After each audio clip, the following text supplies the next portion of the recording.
Survive. Okay, so with repeated measures, so I'm looking at the Word doc, there's some extra things that we have to add that we didn't have to really think about for between subjects.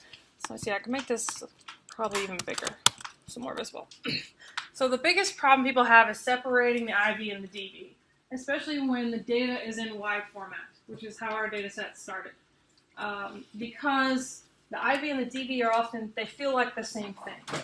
So be sure you can understand, like, these are the levels, this is the measurement of those levels. So, for example, if classes are a giant repeated measure design, right? So you have 4 exams, but those are the levels. Well, the actual score is the DV. So some people have trouble with that.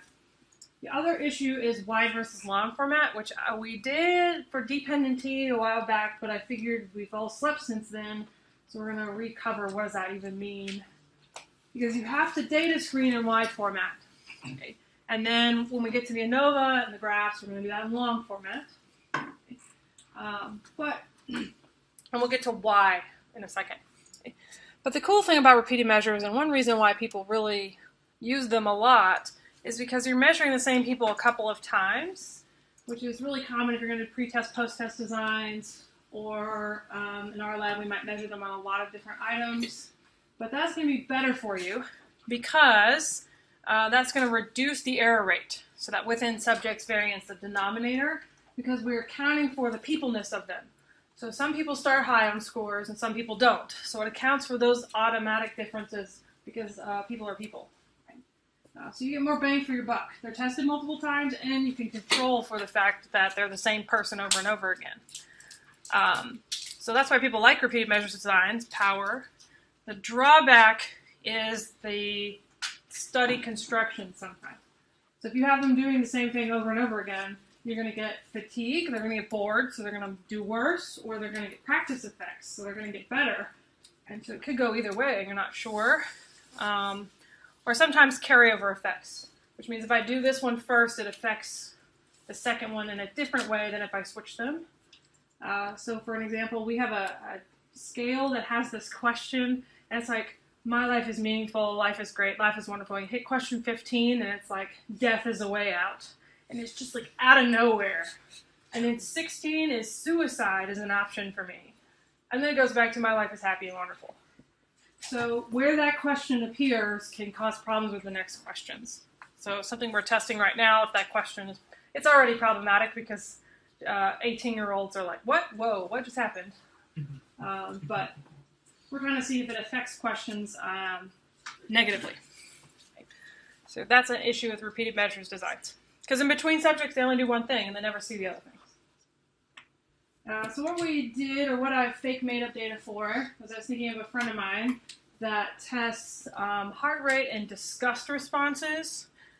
So they're measuring their pulse, and I don't know why stimuli is underlined, but whatever.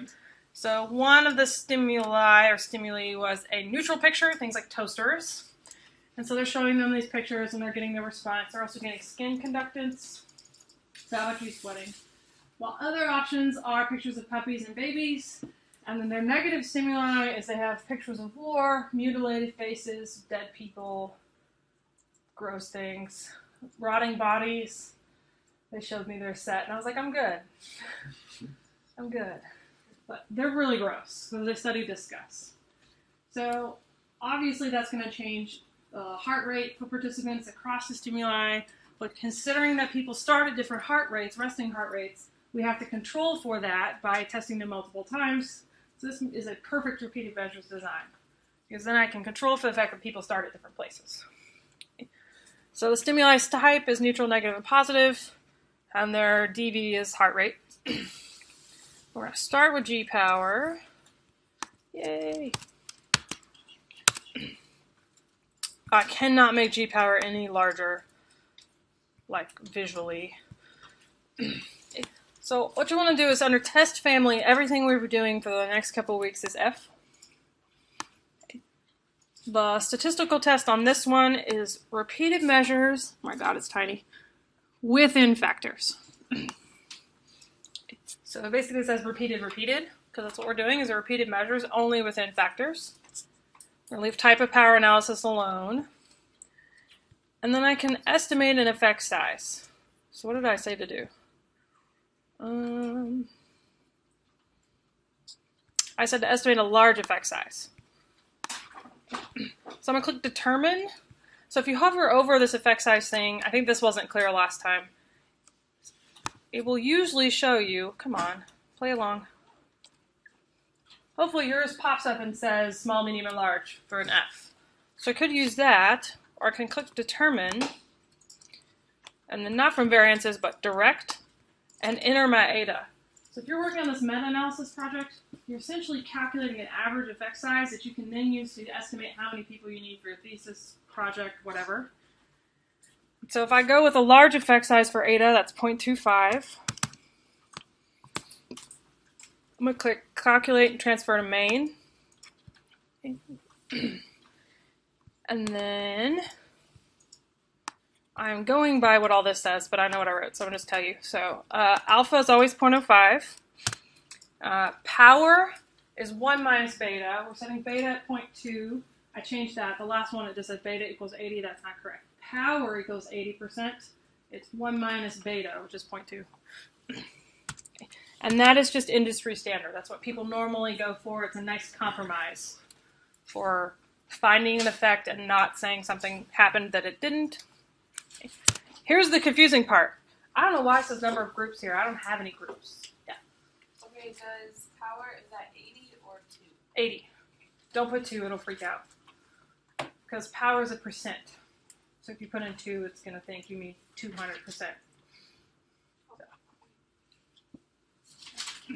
So power here is 0.8. Did I say that wrong in here? Oh, I said 1 minus beta, which is 0.2, so 80, yeah. So let's see, number of groups. I don't know why this is in a repeated measures only design, because you only have one group of people.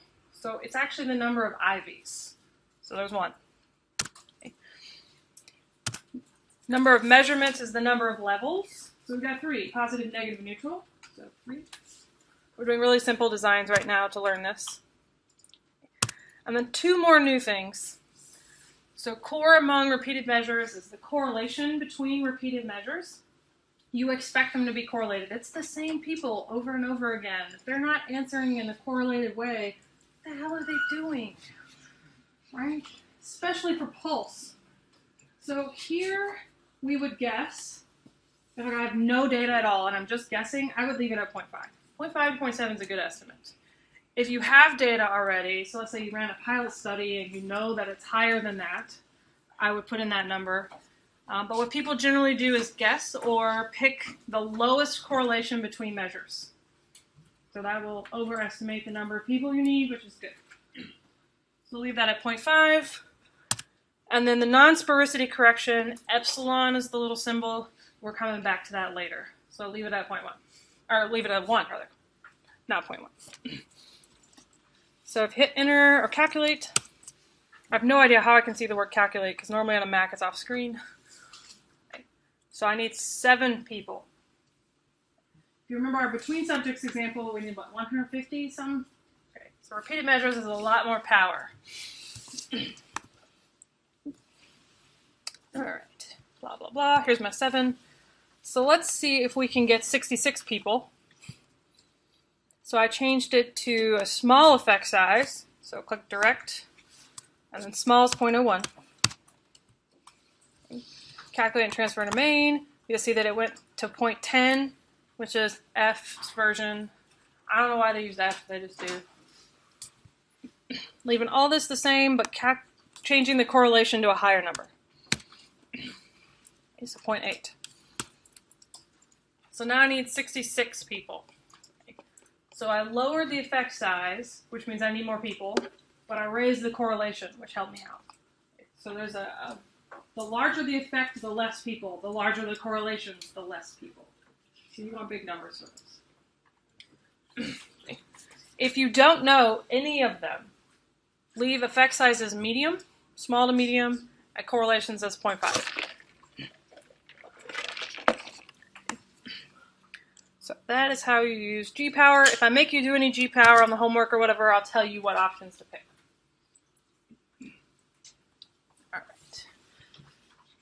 So, going now to the data. So let me talk a little bit about wide format. So wide format is when I have each person as their own special snowflake and they get their own row. Y'all have heard that so many times, I don't know why you laughed. So each person gets their own row. So each level is a different column. That's really handy because I know that row 1 is participant 1, but that does not happen in R. So we're going to data screen in wide format, but then when we run the ANOVA, it has to be in long format. So we'll have to switch. So let's just check accuracy first. So I'm going to do summary. Now in this guide, I left it as dataset name, obviously. But if you have your code open and you've named your dataset master, you could just run this code that I have. Or you can just watch, too. So for heart rate, nobody's negative or dead, I think is what I wrote in the notes. So nothing's too low. And while we have some really high maximums, they're not really out of range. 200 is pushing the top, but it's not an unreasonable number. So I don't appear to have any accuracy issues. So I think you would probably explode at 200 beats a minute, depending on your natural resting heart rate, but it's also made up data. So original data set had like 260. I was like, I should probably fix that, because that really is actually too high. So, unless you have just a really bad estimator for this. Because I ran the summary function, I can see that I don't have any NAs, so no missing data to deal with. If I had missing data and they were missing any one column, that automatically excludes them from getting estimated. So with ANOVAs, there's not a whole lot of data replacement, because there's just not enough columns to be 5% or less. All right. So outliers, and this is why wide. Okay. So since it's in wide format and each person gets their own row, I can go back to using Mahalanobis. So the big distinction between subjects and repeated measures is like what format you're starting in and the research design. But this allows me to use Mahalanobis, which we want to do. We don't want to put the data in long format and just use z-scores, because then that ignores the fact that people are in all 3 columns. So it's correlated. This is the same person. So I have to account for the fact that this is the same person when I look at their outlierness, so to speak. If I treated this as all one giant DV, it would ignore that fact. And some people would be outliers that really aren't, because they start higher than everybody else. It's like saying everybody who makes an A in a really difficult class are outliers and I should throw them out, because they're naturally going to score higher than other people. So we want to screen in wide format because it not compares, controls is the word I'm looking for correlated errors. So the fact that person 1 is person 1 the entire time. So we've got my Mahalanobis code. So I know I don't have any missing data, but I left in my missing data piece here. So I'm going to run all 3 of those lines. Hopefully we don't get any negatives this time. Looks good. So I'm looking at what people are missing on the homework. This section was particularly messy for people in the data screening, so I want to make sure we get what's going on. So I've calculated Mahalanobis with the means of each column and the covariance. So COV is covariance. That's correlation, effectively. So it controls for the fact that this column and this column are correlated.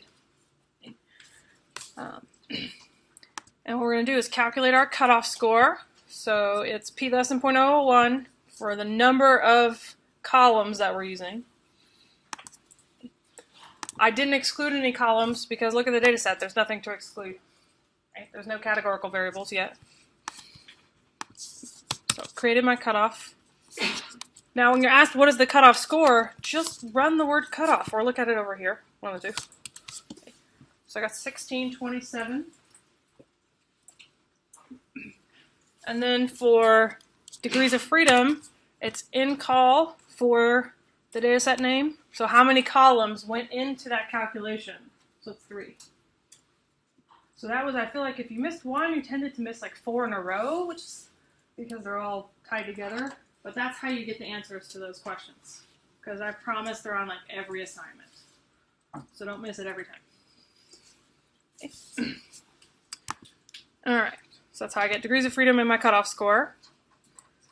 We shouldn't get any outliers. So I would run Mahal less than cutoff. This next one down. Okay. So I get all of them are less than the cutoff score.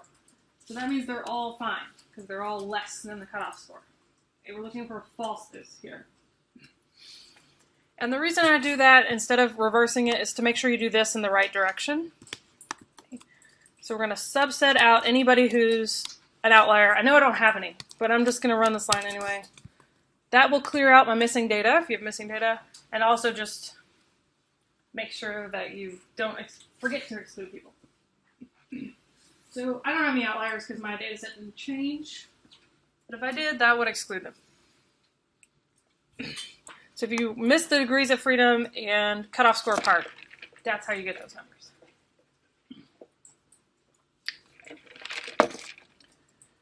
All right. Now we have to go back to additivity. So the main issue with data screening, even though we learned it like do this, is that you really have to stop and apply it to the right design. So that's why I have it at the beginning of every design. So you can see when does this apply, when does this not apply. Additivity, we expect them to be correlated, right? Because otherwise, what are they doing in this study? And we want them to be correlated because that gives us more power. If they're perfectly correlated, the ANOVA is not going to run. That's going to basically have a fit. And the error message you get is not very helpful. So basically the rule is that it can't equal 1. So it has to be less than 99999.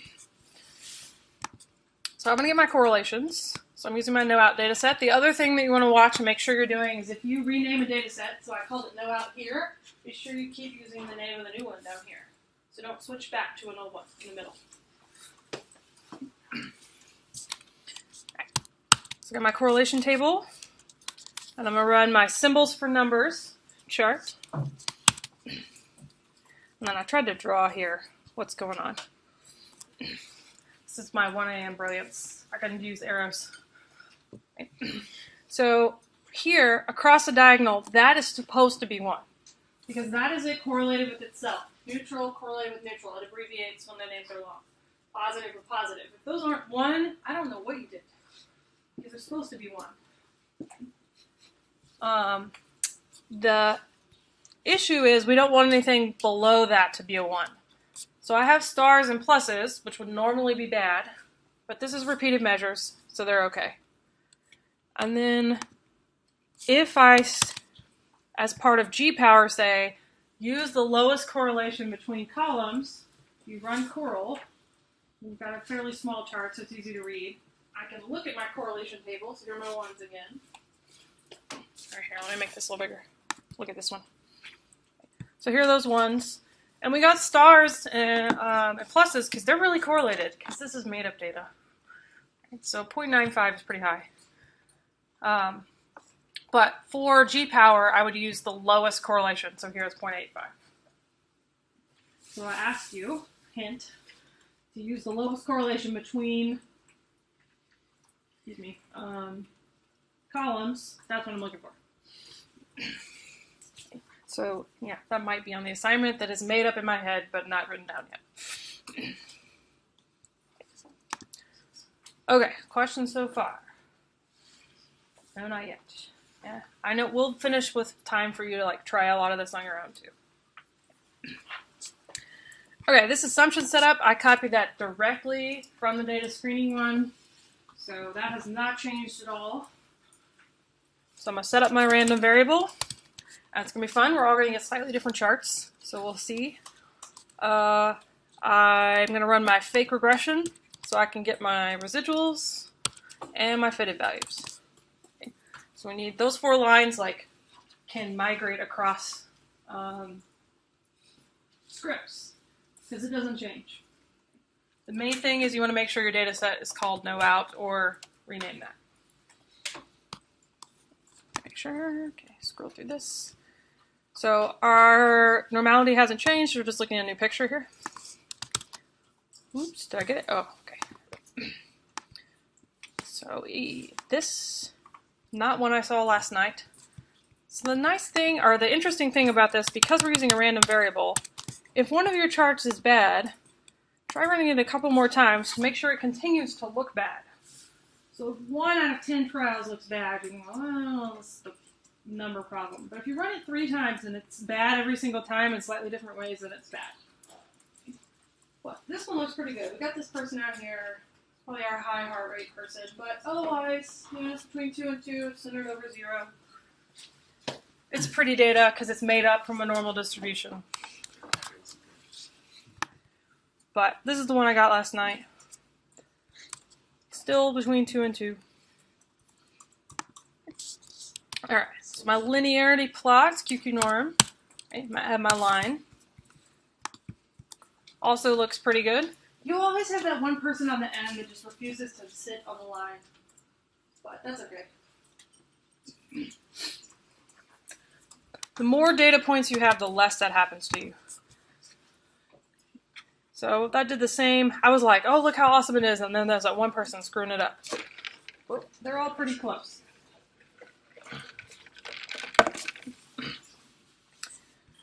And then homogeneity. Not homoscedasticity. We've kind of dropped that for right now. And that one doesn't look good. Well, again, here's our stupid person. Most of it's between 2 and 2 this way. And most of it's between 1 and 2. So slightly problematic. But if I reran it, let's see if it's bad again. I think my one last night looked good. Okay. And that one looks better. So I'd say that's probably okay. So we're not going to do homoscedasticity because homoscedasticity really assumes that there's 2 continuous variables. And yeah, I have 3 continuous variables, but they're grouped. So most people don't talk about it that way. Because homoscedasticity and homogeneity are very similar with ANOVA designs. So instead, we're going to talk about sporicity. And this is the point I was like, I really have to stop and lecture. Because sporicity, we've mentioned once. I don't think we've talked about it again. I think I drew the chart, because that's the day I remember there was another board. But I haven't gone over it again. So, oh, there's a black one right behind me. Does it work? Joy. So the idea behind sporicity is called compound symmetry. Well, what happens is we're going to have this data. It's going to get taller as we go, so neutral, positive, and negative, because we expect negative things tend to elicit larger responses. What we want to have happen is that the variances are equal across times. Oh, there's something I left out of here that you'll need to add. But it doesn't really compare like variance, variance, variance. Instead, what it does is it says, okay, I'm going to take 1 minus 2 and calculate the variance. So it calculates the difference score and then the variance. And I'm going to do 1 minus 3 and calculate the variance. I'll calculate the spelling errors. Right. And then I'm going to do 2 minus 3 and calculate the variance. Are these differences in variances equal? So it's the variance of the difference scores, which is different than homogeneity, which is just variances. Then it calculates the correlations between all of them, which we've already done. Right? We have our little correlation table up here. Whoa, scrolling, whoa. And it says, are all the correlations the same? So that's the compound part. Right, it's 2 parts. So are the variances of the differences the same? Are the correlations between time points the same? So you will fail a sporicity test if one correlation is really high and the other ones are really low. The problem with sporicity is it's kind of a catch-22, depending on your research design. So let's say you have, I work with a group that studies body checking, which has all sorts of negative outcomes. So they're trying to get people to stop, because then that helps with body disorder and a bunch of other things. So you can't just like text them and say, don't do this. That doesn't work. But they have found that if you get people to realize how much they're checking throughout the day, they do tend to decrease. So this is actually a really crazy study, but what happened in her particular study, to sort of spoil Jamie's thesis, is that she did this across 5 days. So cool. It's like one of the most interesting results I've seen in a while. And I was like, what did you do? She's like, nothing. Literally, you just did all of that magic. And so they start high, because they picked people who had high body checking, because that's the people we're trying to fix. And so across days, it goes down. So if this is the average point, across days, it does go down. It's not that perfect, but it's decreasing over time. If you look at the variance, though, for this crap, it's all over the place. But as we're going down, there's literally nowhere to go. So you can see the variance is getting smaller within each day, because as you come down, there's a floor. It can't go any lower. It can't have negative variance. So this would fail sporicity because the variance is getting smaller and smaller over time, so the subtraction will be different.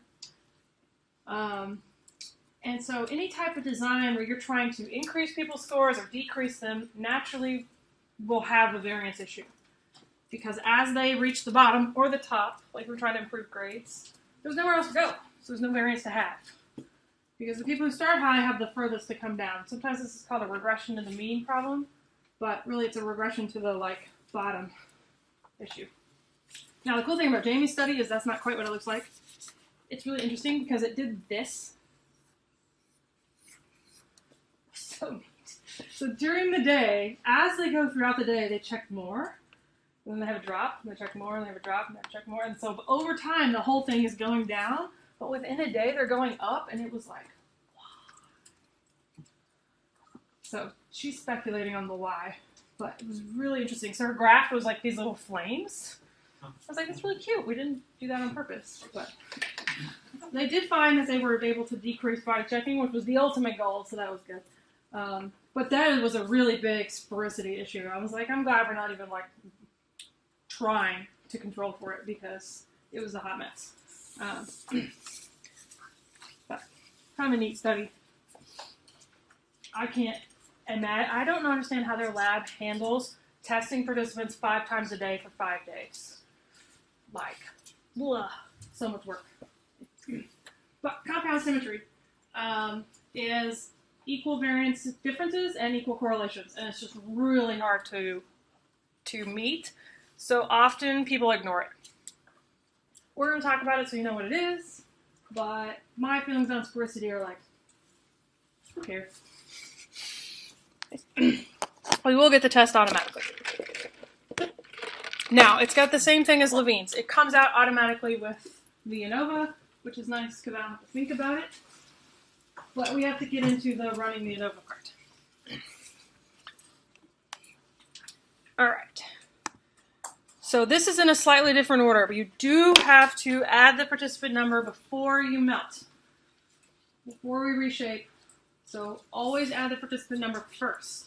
If you add it afterwards, it's going to be really unhappy with you because it won't know what to do with the participant numbers.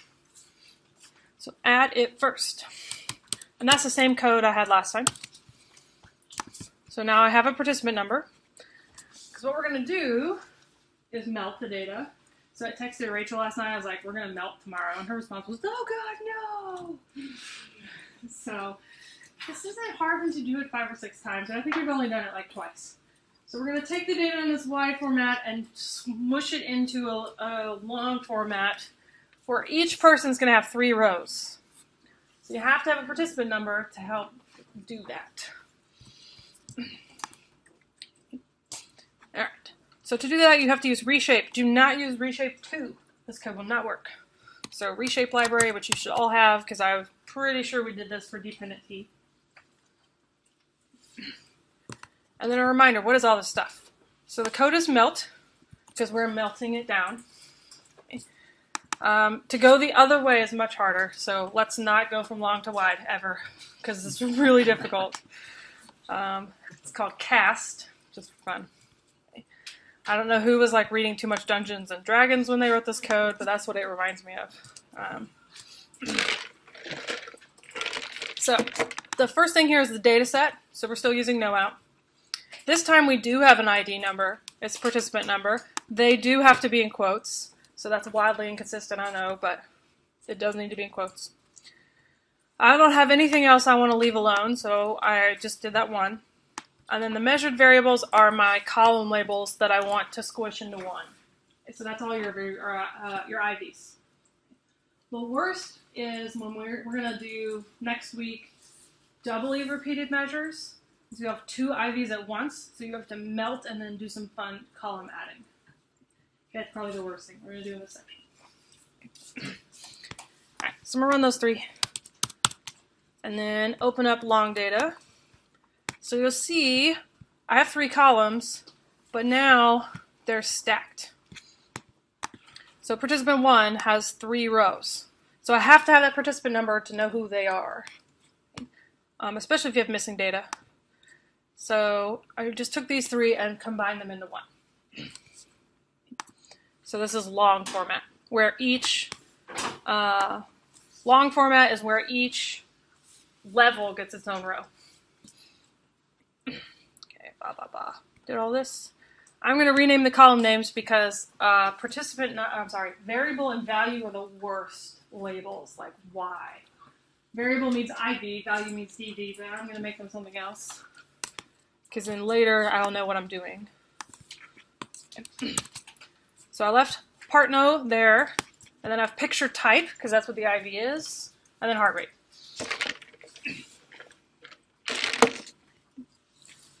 Okay, make sure. So we're still going to use easy ANOVA, which makes life happy because we're just going to use this for several weeks. Yeah, I know. So data equals long data, so don't use no out. Right, make sure you're using the new data set. Within ID is participant number. That didn't change. Here's what's changed. Instead of it being between, it's now within. It's really the only thing we've switched. So that will change what type of ANOVA it runs. So the math is very different on these two. If you try to run a within subjects ANOVA where the participant numbers don't have multiple lines, it's like, what are you doing? Rethink your life. And that's because you've added the ID, you've either used the wrong code or you've added the participant number at the wrong time. Okay. So participants have to have multiple lines for this to run. DV's heart rate, type equals 3. So I'm going to run all those. It does give me a warning that it converted part no to factor, whatever. That's fine. And then here's the code. And this is really probably the worst part of the output. Okay. So we're still sort of in assumptions land. So this is the day I discovered I've been misspelling Mahalanobis for like 4 or 5 years now. I swear I had an E. So I opened my old notes and I was like, what happened to me? Yes. Yes? Oh, okay. Anyways, so here's Mahalanobis. It does not give you an F test because it's not measuring variances. It's doing variances and correlations, so it gives you this strange W thing. You can ignore that. You want to look at P, though. It helpfully stars it if it's less than 5.05, but we're using 0.001. You can't really change that. And it's so close. This technically would be okay, because it is greater than 0.001. It's 0.015. Just barely. So I'm going to show you how to fix that if I wanted to. Okay. Another thing, I have this code a little bit later. If you want to turn off scientific notation and look at that stuff again, it's a lot of zeros. So it's made of data. It's really significant, but anyway. So I'm going to talk about what's bad. Let's say this was bad. Then you would come down here where it says sphericity corrections, and the coding on this is what makes it confusing. Okay. So GGE stands for greenhouse geyser, epsilon. So the E stands for epsilon. The greenhouse geyser is a correction for sphericity problems. And the number right underneath it is a correction factor. So in GG plot, that's later, G power, it says epsilon on there. This is epsilon here. I'm pointing at my computer like you can see me here. When I make all the videos at home, I wish sometimes people could see me, but then I would probably look crazy because there's lots of pointing, even though I know people can't see me. It gives me a corrected p-value. So this would be the p-value if I correct it on ANOVA. It tells me if it's significant, and it is. The second correction here is Hunfeld, which is what the fun spelling for your day. So that's epsilon, and then p for that one. So what you do, the rule is, if they're both under 0.75, go greenhouse geyser. If they're over 0.75, you use Hunfeld for reasons that involve a lot of math. So if they're both under 0.75, GG, over 0.75, HF. So in this particular instance, they're both under 0.75, so I would use greenhouse geyser, and I would report this p-value. In reality, this does not matter, because the p-values are so small. But sometimes it's close. And so what you would do is report this and say, I corrected the p-value using greenhouse geyser, Hunfeld, one of the other two. So all that's doing is correcting p. Next thing we're going to look at, this is all the exact same text I gave you last time, is this effect. Look, it looks exactly the same. So that's why I like easy ANOVA, is because it gives you the things you're supposed to see when you're supposed to see them. And then it gives you the ANOVA in the same APA order, the same way every single time. So DFN is still DF numerator, so model, DFD, denominator error. So got 2 and 34. I got a big old F. The p-value is really tiny. But just in case you didn't like scientific notation that started, it's significant. And my generalized effect size, or eta, is 0.59. Okay, so this is a really big effect, because it's made up. Okay. When you get to, like, you're running your own studies, it's never this fun, because they're not made up data, and it doesn't run this beautifully. So this is how you write that in APA style, 2 and 34, and if I did correct using greenhouse geyser on P, and then I also have AMA, which really, like, literally the only difference is the degrees of freedom reporting. Okay, so we ran this ANOVA. It's significant. Now what? Post hocs. Okay. So I did that exact same chart thing, and I, like, cut and pasted this, so it even says the same, like, silly phrases. But we would want to run t-apply to get my mean, my standard deviation, and length. But length here is not 18 people in each group. This is 18 people total. But you don't want to just look at the data set. Right? So it's really tempting to look at this data set and say there's 54 people. That's a lie. There's 18 people 3 times. So length is only to remind you what was in originally. So that's the next 3 lines down.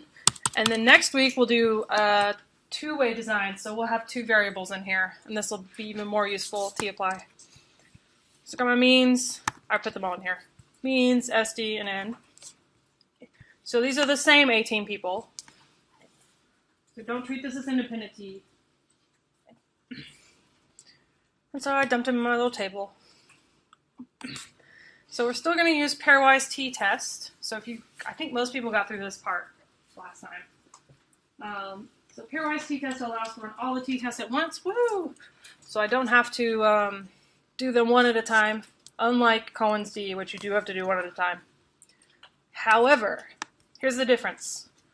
This is repeated measures ANOVA, so it has to be dependent t. Hint, this is always a quiz question. If it's between subjects, it's independent t. If it's repeated measures, it's dependent t. Exactly.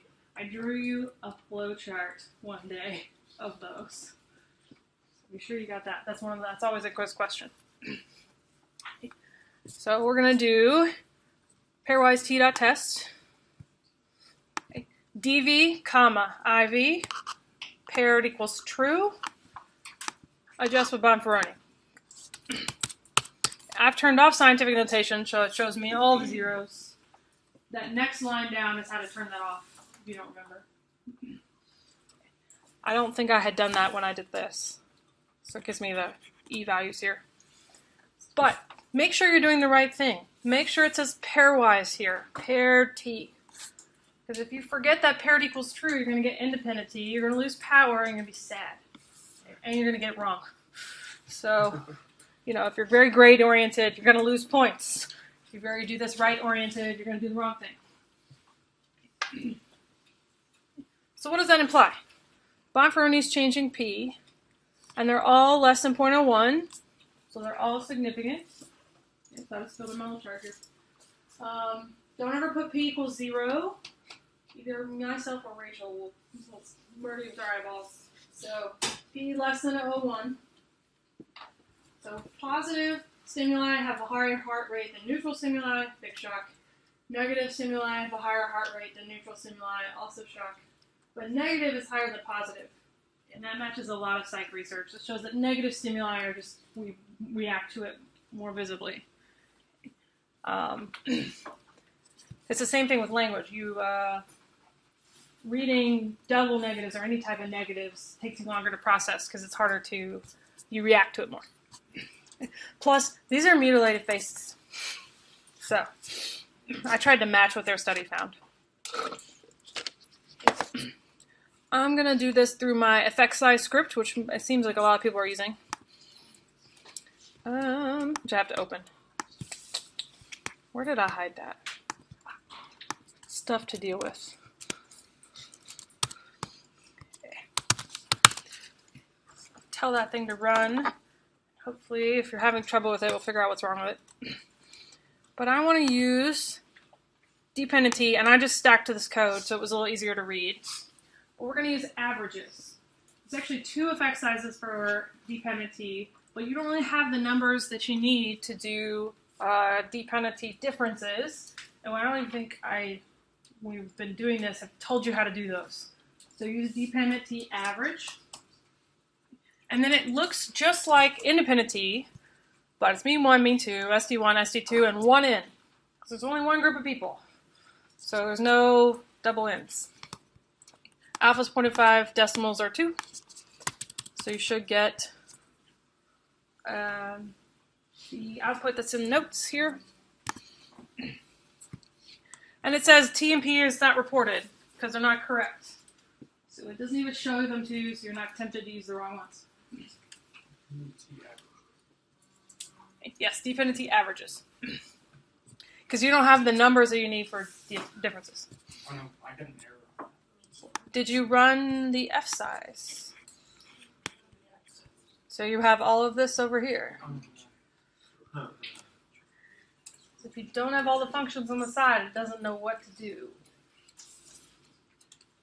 Yes. Yes. I have all the functions myself. There it goes. Okay. So we'll give you a warning here. That's okay. It's just right about it. So what I did with all those numbers, I didn't copy the warning, is I just entered the effect size in the table. So looking at these effect sizes, I mean, clearly these are significant, but the first 2 are really large. So between neutral stimuli and positive and negative, we've got this big heart rate difference. But between negative and positive, it's a medium difference. Medium differences are still important, but it's not like super huge. So we're responding to the negative ones bigger, but not in like triple huge effect size way. Okay, now what some people, I know some people got to ggplot, but not probably everybody. So we're gonna freeze computer. We're gonna run ggplot. So the way ggplot works while this thing decides what it wants to do is it's a transparency machine. So it takes and adds layers to your plot as you go. Really? Why R? It's just R that's frozen. So whoever I was talking to the other day said, you know, sometimes their stuff just crashes. Ditto. Yeah, such is the way of R. All right.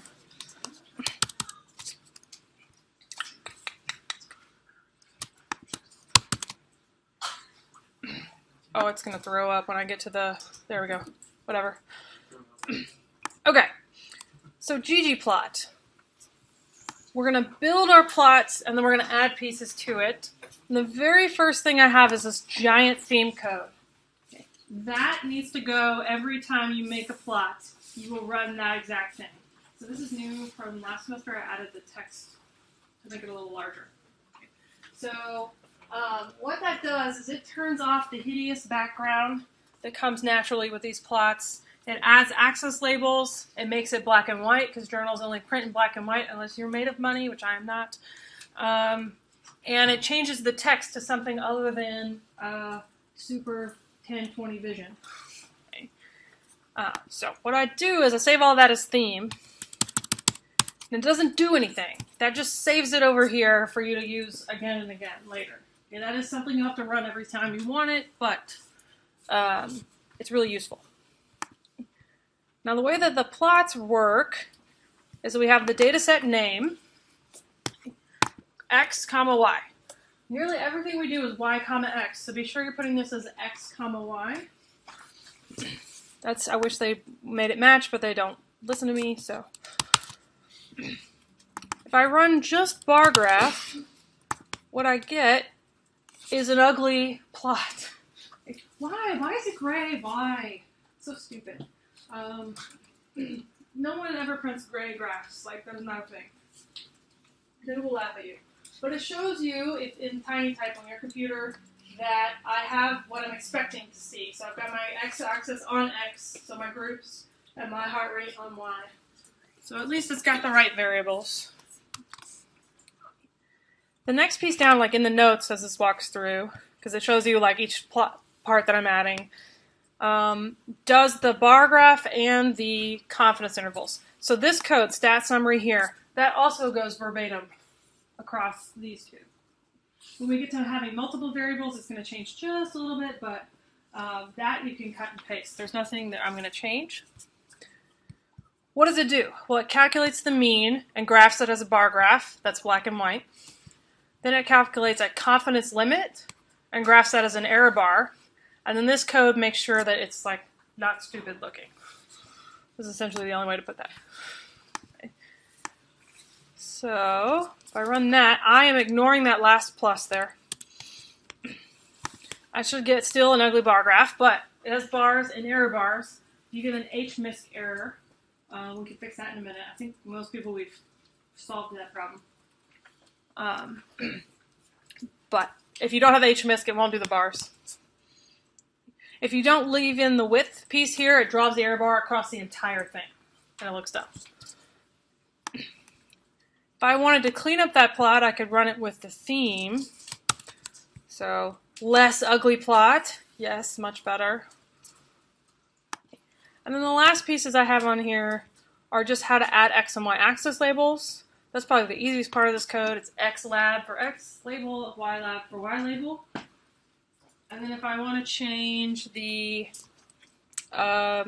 these little labels, so the group labels, it's scale X discrete. Okay. Scale for, we're changing the scaling, X on the X-axis, discrete meaning they should be labels, they're not continuous. When you do labels equals, and then you put them in order. It does not move the bars around. It just literally changes the label. So this is like if you white out the label and write on top of it. So don't make this one positive. Because if you wanted positive first, you have to change the order in a different way. So it just puts the labels on top of it. So if I run everything from start to finish, another temptation, if you didn't get to this part yesterday, is to run just like the, oh, I want to add the last 3 lines. It's going to be like, okay, no. So you do have to run the entire thing starting with bar graph. Now, much better. This is the type of graph we're looking for. So when we check graphs, what do? Do you have the right X and Y? That's one. Are your labels proper case? So many points across the entire semester you will miss if you do not capitalize your stupid labels. And we will take off for them every single time, because it makes me effing crazy when people turn in ones with this like weird code. Okay? Capitalize the labels, it's not that hard. Are your X and Y axis labels appropriate? So don't leave them the variable name. Spell them out. If you're not sure, write more words. You've got left space. Ask them, they know. They've already suffered through this once where I'm like, that is a terrible label. You should be able to look at the graph and know nothing about the study and understand what's going on. Okay, so picture viewed, it's either neutral, positive, or negative. Okay, what's their heart rate? Okay, and then clearly, negative has the highest, neutral has the lowest. Okay. So the point of like going nuts about graphs is that that is much easier to interpret than all these stupid numbers in the document. Okay. But I do want you to also get the stupid numbers. Okay. And then I've got an example of how it's coded or how to write it up. Make sure you don't leave anything out. So that was the other thing on the data screening was if it says to write about additivity, be sure you have the word additivity in the write-up or you'll lose points. Okay. All right, I think that is it. It's like a race.